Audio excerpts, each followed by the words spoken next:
Of course, Suzanne was another no-show the following day, Wednesday, March 10th, 2010. I happened to have gotten a phone call from Mitch asking me where she could be.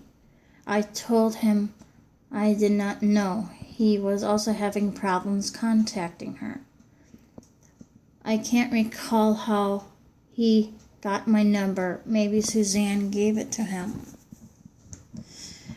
Dad and I decided to go to her apartment to make sure she was okay. Who knows? She could have fallen down and couldn't get up because she was so out of it the previous day. Maybe she could not reach the phone and got hurt in the fall.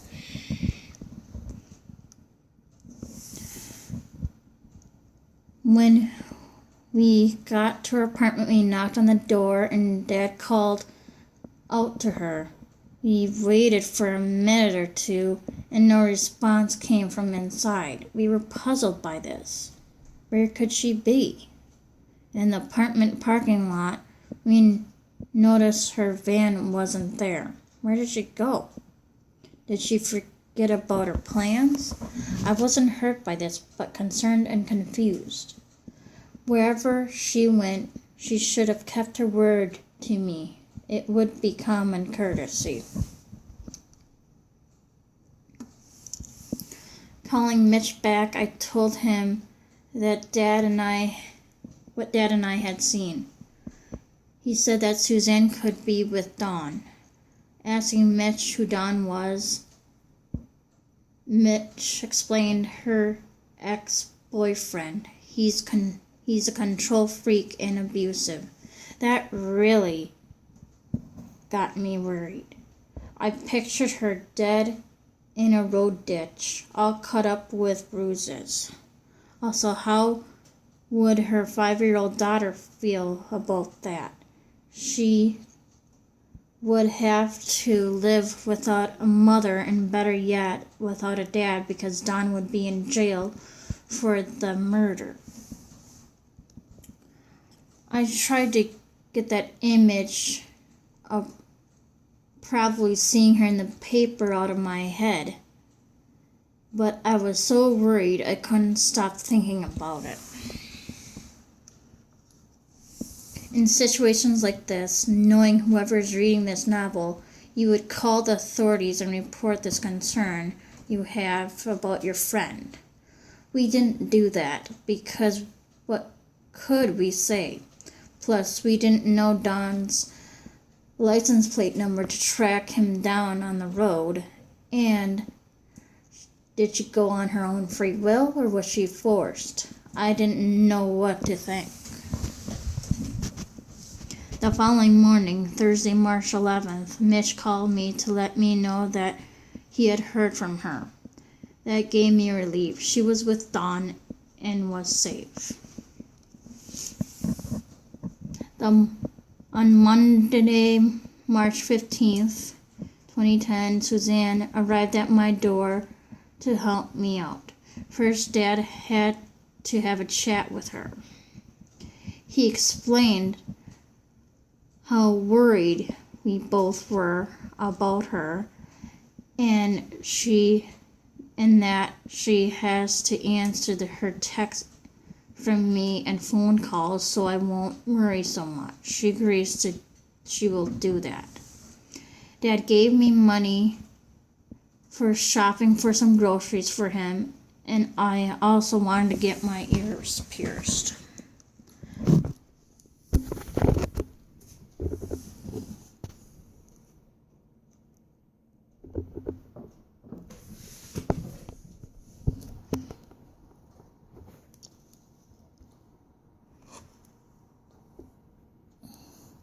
Damn it, I don't know if you can see it. Hear me a second. Over on. Okay, there you go.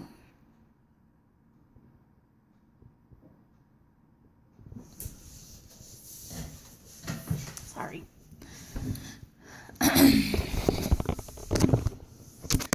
It was my first time getting my ears pierced. Suzanne was surprised on how calm I was with having those two guns next to my head.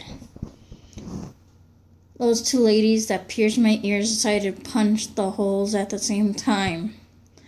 All I heard was a loud click of the guns, and that's it. No pain either. Not sure why the ladies gave me that bear to hold. Maybe to ease my stress or something. Suzanne came again to help me on Thursday, March 18th, 2010. She was late again, and when I had tried to reach her on the phone, she said she was coming, and in mid-sentence, the line went dead. I sort of freaked out, thinking she got in a car accident. When she arrived at my house, she explained when she passes a certain place in town, it kills her reception on her phone.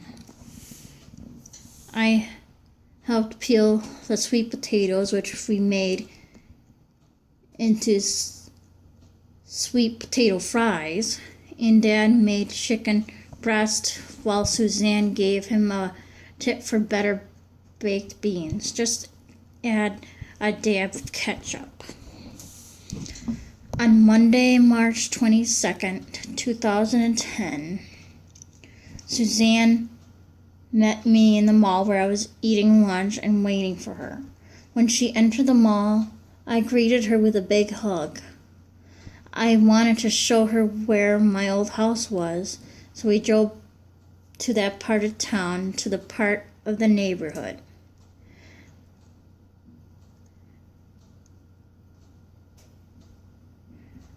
She once worked in that part of the neighborhood, and when I pointed out to my house, I was surprised.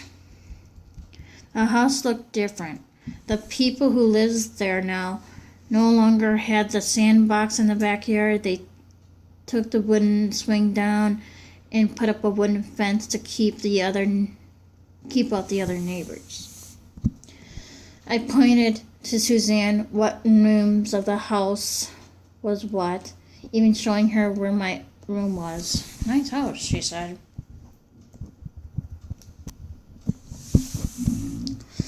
We decided to go to her apartment because I never had seen the inside of it, and she had to get something before she went shopping with me.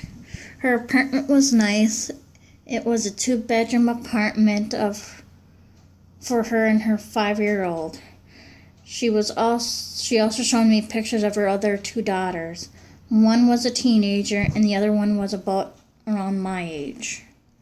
The pictures of the other 2 daughters were on her refrigerator.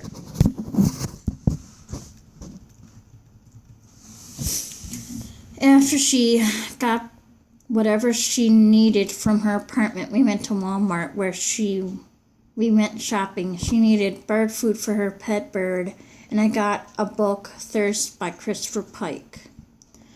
When I returned back home, Suzanne asked Dad, why is Nora always happy all the time?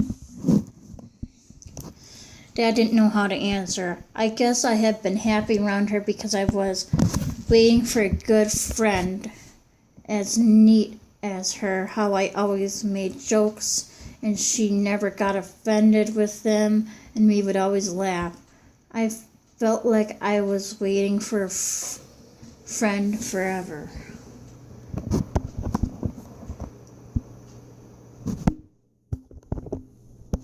Gotta switch hands here. Suzanne picked me up to take me to therapy on Wednesday, March 24th, 2010. She said that her boss got mad at her and don't know if she would have a job anymore because a client of hers fired her. I'd forgotten to give my boss a call to let her know I was sick in the hospital for bronchitis.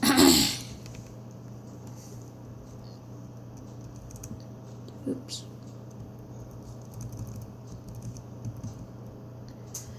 After my therapy session, I waited outside for her, and she drove off in a different car, which happened to have been Mitch's. He parked in the little parking lot on the side of the building. Suzanne hops out of the car and plants a kiss on Mitch's lips. "I'll see you later. Love you," is what she said. Suzanne came to help my dad and I clean the downstairs. While doing so, she invited me to her oldest daughter's place in another town, which was 98 miles away. Before she left my house, she planted a kiss on my cheek.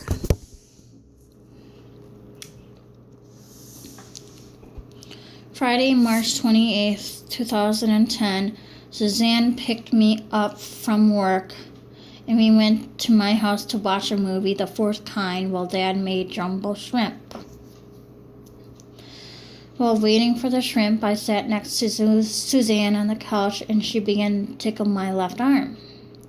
An image of me as a kid waking up in the middle of the night when I was younger at my old house. I would sit next to Mom on the couch and Mom would tickle my arm. So yes, this gesture of Suzanne surprised me.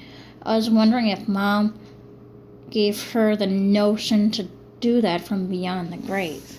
This is why I began to love Suzanne more. Tuesday, March 30th, 2010. Suzanne picked me up to take me to work. She said she wanted to talk to me first. "Nora, Don is driving us to your work. Don't tell him about Mitch, okay? He'll be pissed."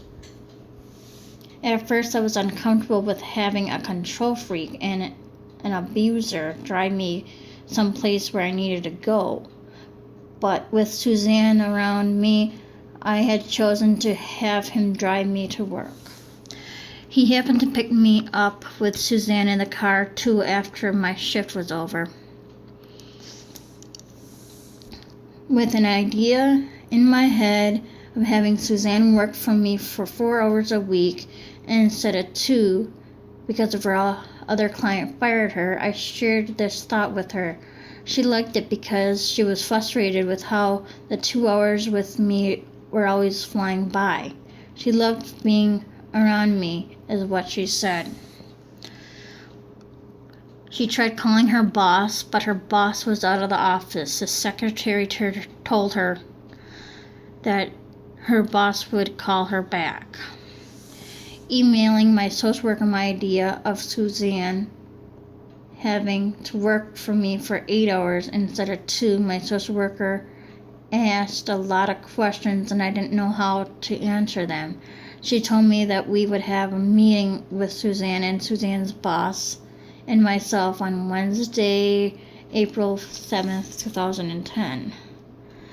Calling Suzanne about this email from my social worker on Friday, April 2nd, 2010, I told her my concerns. "No matter what happens at our meeting, I will still be your friend. You're fun, sweet, and a lovable person. I love you," is what she said. Looking back on this and reading this through my diaries, it pisses me off because I really wonder if she was serious or if she was lying to me. Monday, April 5th, 2010. The most important person alive today. Who do you think is the most important person alive today? Suzanne is. I don't care what anyone else thinks about us being good friends. Ever since Mom died, she has been my support, my comfort, and a great friend. I like her the best out of every friend I have. I know this seems weird, but I feel more comfortable around her than those my own age. She's the best, and we love each other like how great good friends should love one another. I'm glad that we have met. I wrote this because I found a blog theme online. In therapy that same day, Suzanne didn't want to sit in with me during the session to talk about our friendship. She said she had to get the okay from her boss to sit in with me. I talked to my therapist about how I feel about Suzanne, and she was confused about all of it. She was asking questions why I have such a strong feelings for someone who only works for me. And I couldn't really explain it because you can't help being friends with someone you care about, can you? There's nothing illegal with being friends with someone you care about. I told her about Suzanne, how she invited me to her daughter's place to have a party for her second daughter, but my therapist was also confused with that. Nora, I wouldn't go along with her if Dawn would be there. What you told me about Dawn is not the safest place to be. You need to be safe, and that's important. As for Suzanne, she's using you because you're paying her to be your friend. Paying people to be your friend isn't good either. When I told Suzanne all of this, when she picked me up from therapy, she was confused as to why my therapist and social worker were telling me that we couldn't be friends. I could sense she wanted to get out of her van, go into the therapist's office in order to have a word with her, but she held back doing that.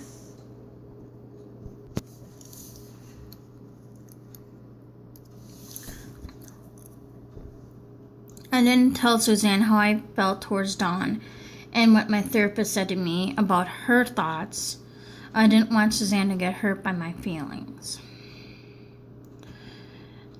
Suzanne had explained that maybe she should quit censored company's name because she hardly have any hours in, and once she finds a different company to work for, what difference would it matter for us to be friends? Thursday, April 8th, 2010, her boss called me to let me know Suzanne won't be helping me because she wasn't feeling well. I felt sad this day missing her.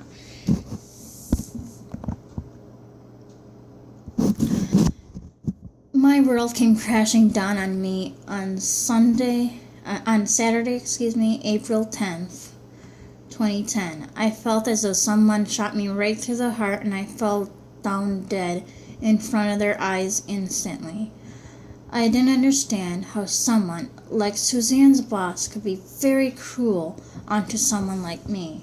I was very, very, very upset for their decision they made. I can't remember if I had called Mitch looking for her or if he called me looking for her, but he was the one that told me the devastating, horrible news, which had brought me to tears. Right away, I turned on my digital camera and made a video to my online friends. No contact for 90 days. That's what her friend Mitch said. After wiping tears from my eyes with a Kleenex, I continued on. So I can't do anything. I can't go to the class reunion. I can't do this. I can't do that. I can't go to my sister's wedding. I can't hang out with my friends at all. I can't do nothing for fucking 90 days. I'm serious. That censored company's name ruined everything for me now. Turning off my digital camera, I took a moment to write a letter to Suzanne and turned on my digital camera again and read it out loud. To Suzanne, 90-day period? That's bullshit. If I can't have contact with you, then I won't do anything. I'm talking anything. No going to class reunion, no hanging out with my other friends, no going to my sister's wedding. You should quit anyways. You don't need Censor's company name. And neither do I for that matter. You make me happy. You make me glow. Why can't people see that? If Censor's company name is serious with no contact with me, I feel like I just died. If I can't have contact with you, I won't ever be happy. I'm through with Censor's company name, and you should be too. I love you and no one else understands this. Even my online friend sees this and says it's not fair. They also has said that I would need a friend like you after Mom dying. Please quit Censored company name now.